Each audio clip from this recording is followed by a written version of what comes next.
got 5 children, and it was my youngest son who actually developed strange symptoms that we didn't understand.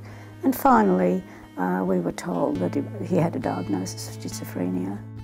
For me, the biggest and most important thing was I had to educate myself to understand what the illness was, the complexities of it. I had to understand the system, which was incredibly complex.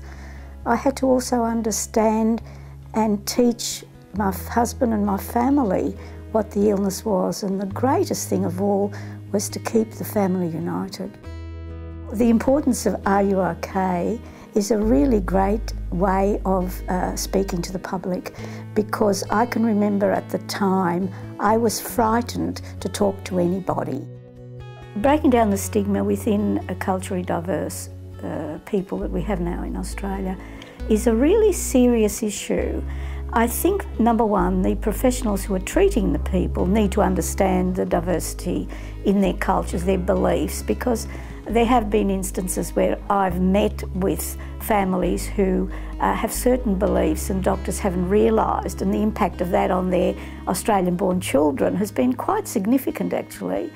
But I think too that their communities themselves, their religious communities, their leaders in the communities have to be able to be part of that.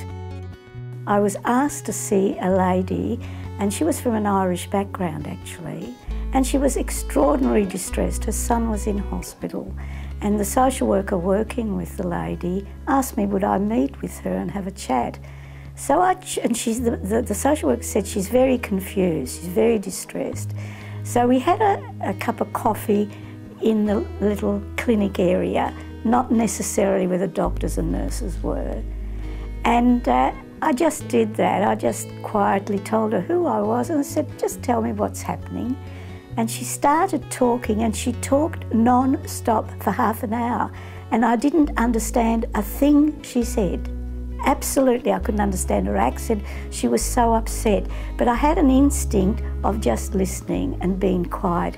And at the end, I gave her a tissue, she wiped her eyes, and then she hugged me and she said, "You've been such a help." Now, I didn't say anything.